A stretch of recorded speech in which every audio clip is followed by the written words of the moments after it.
not in the same business.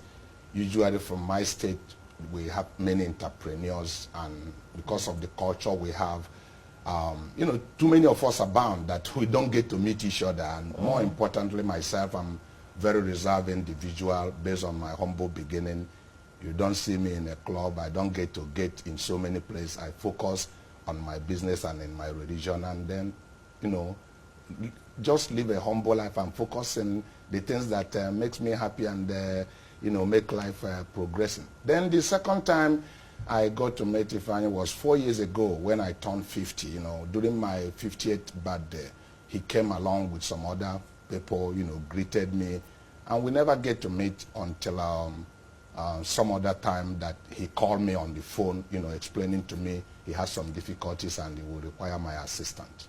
All right. Now, at what point did this birthday meeting become a business discussion, and at what time did you seal it into a business? Precisely last year, May, I was in my office. I got a call, and behold, it was ifeayi of Capital Oil that was on the phone. He spoke to me, you know, distressfully that he had a problem and that the banks are trying to close up on him, and he will require my assistance.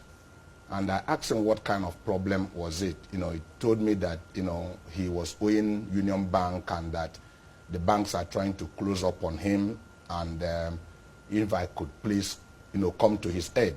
Basically, I told him what really happened, you know, what really happened. The issue was, he tried to explain. I said, look, let's get this matter straight. Some of you young guys are so much in a hurry to make money, failing to understand that enduring success is not a product of chance. You know, it's characterized by a clear vision, working hard, and works out over a period of time. It's not an event, but a process.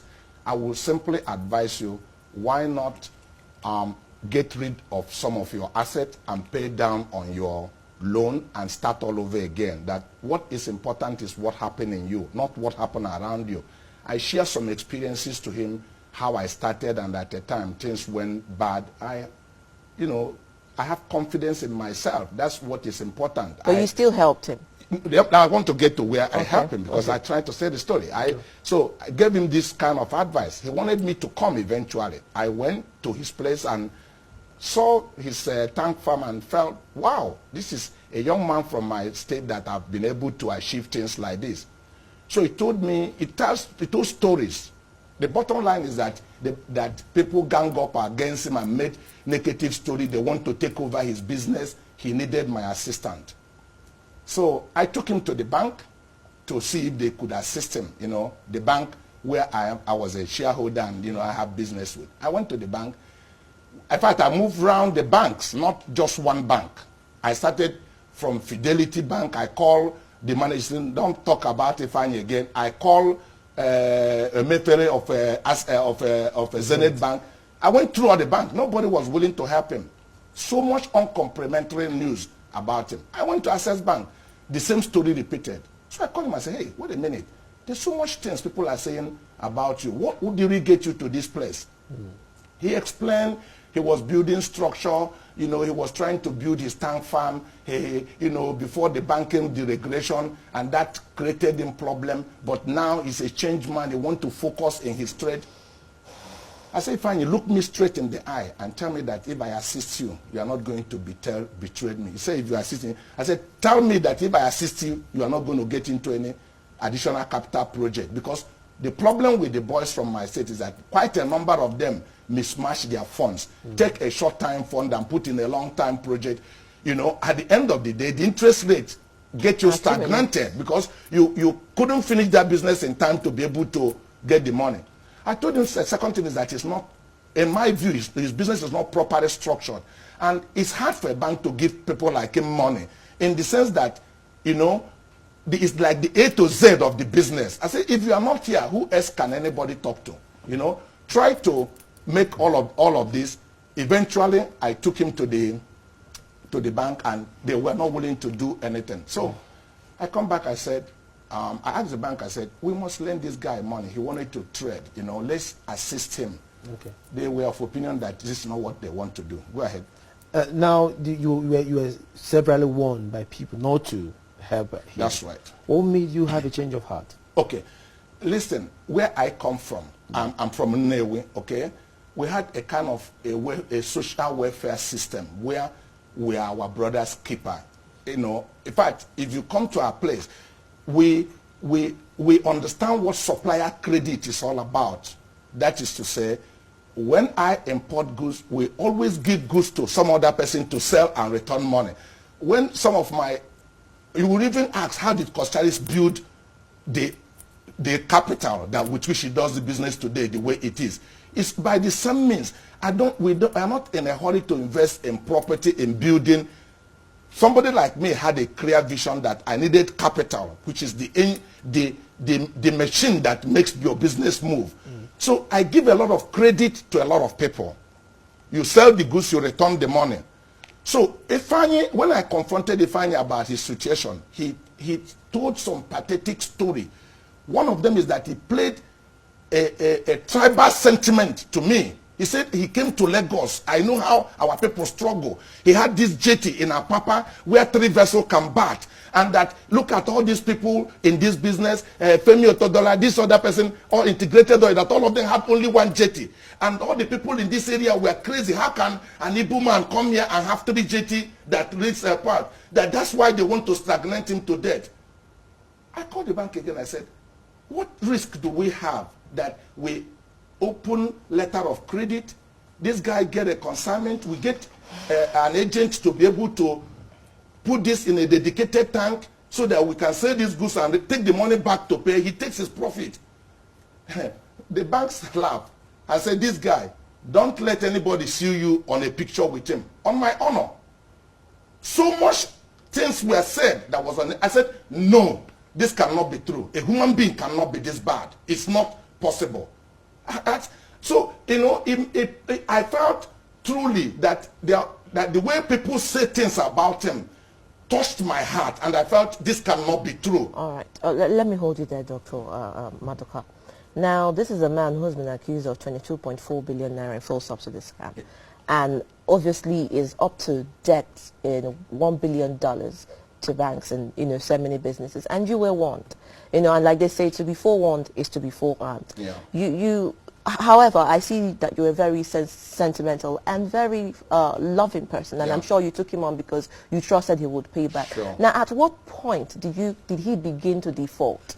Okay, let me explain this transaction. You know, because I'm a risk manager. Okay. So actually, to be an entrepreneur, you know, I have to manage risk. Yeah. You can't do business with avoiding risk. Okay. It's about taking a calculated risk. Sponsoring Koja was a risk for me to put 1,000 BMW into the hand of the Nigerian government without any payment. Everybody warned me against it. Bank warned me against it. I can see through risk. What is important is that, can you mitigate the risk? Can you manage the risk? If you avoid risk, you cannot be in business. Risk is part of the aspect of doing business. So what happened was that I think I could see through this risk. There are things you can predict is possible. There are things that it's never happened. This is my 38 years in business, not 37, 38 years. It's unprecedented. I've never had a story that you open a letter of credit for somebody to import consignment. Letter of credit, for those who do not know, is a form of payment for importing goods. It's like guarantee that if you ship these goods, we see the documents, we pay you. And when this guy send the documents to the bank now pay the shipper. Never in the history of my life that a bank received a shipping documents that consignment has been shipped, that is coming on vessel so name, and it was on board on such and such date, that you wait for 1 year, the consignment did not arrive in Nigeria. Even if the mole who is carrying that consignment, it will arrive. So we started this business. My idea was to let's take one step at a time. It is petroleum premium spirit we are importing. So when the bank refused to assist Ifeayi, initially was to assist him. And they made so much negative news. I said, okay, I'll take the responsibility, and I'll become the direct obligor. This facility was availed to coscharis, and I signed. Incidentally, I am also a director in the bank. And under prudential guideline of central bank, director's loan, there's no interest waiver on it. Okay. And I have borrowed all my life. I've never defaulted. I have a history in not only in this country, but around the world. Big organizations like BMW, Land Rover, Jaguar, all of them deal with me on open account. They consign goods to me, give me 40 days or 60 days, 180 days as the case may be, and I will pay. American government guarantee my shipment to Nigeria for even if there's a sovereign problem. This country, the bank that guarantee my supplier in US, the US government will pay them. Exim Bank. I am the only company. We are the only company in Nigeria that they do this without a local bank taking a collateral from them. By the virtue of this credit I built, every bank in Nigeria work with us on open account. So you can understand how the pain it takes to build this level of credibility that made these funds available at my disposal. Yes. I never take a risk I cannot discount. Let nobody make mistake about it.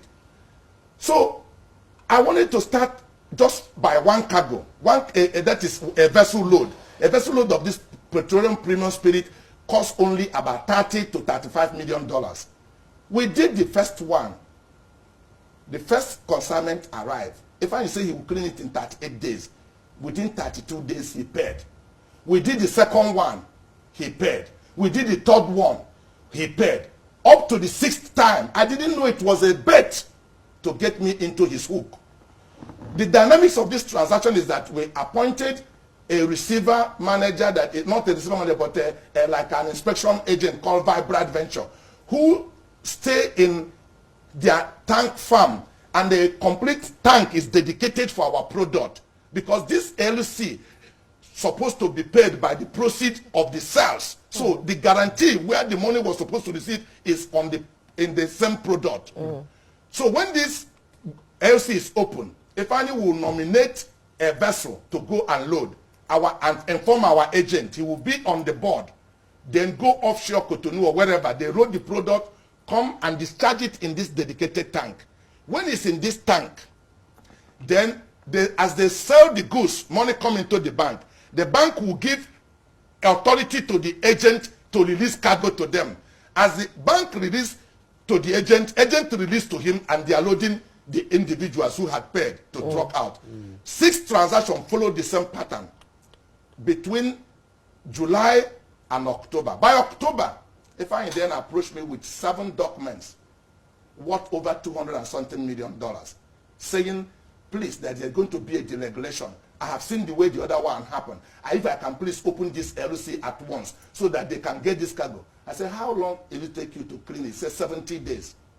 And I went, signed on this, and the bank opened the LC for $278 million. And we're waiting for consignment till today. And up to today, the consignment did not come.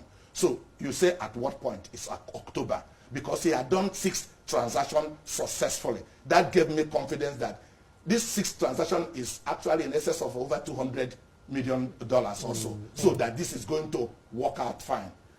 So when we waited January, we didn't see goods. Getting to February, I told him, why not we cancel the unconfirmed LC? Because our idea was that as you pay money, we will add confirmation on that one. They accepted. We canceled the 3 other LC that worth about $90 million. He left the other remaining ones. Those are the things we are still talking about. Today, we cannot find this cargo. We don't know what Capital Oil has done with it. As I speak to you today, the account for this transaction is in debit of over 21 billion naira and accumulating interest of close to 380 million naira every month. If you leave it in 1 year, you are going to accumulate 3.8 billion. In another 2 years, we are getting to about 28 billion. If I just say, I will pay, I will pay. If I can't pay you, I'll take my life, I will pay. You know, and every month he put 100 million, sometimes put 80 million. So the last 6 months, 5 weeks, he put only 40 million naira in the bank. And he was spending money like somebody who is going to commit suicide, buying houses, $30 million, buying vessels, living like a king, flying 2 private jets. So I said, wait a minute. Somebody told me he went to Anambra State some few weeks ago and we are spraying dollar on top of some women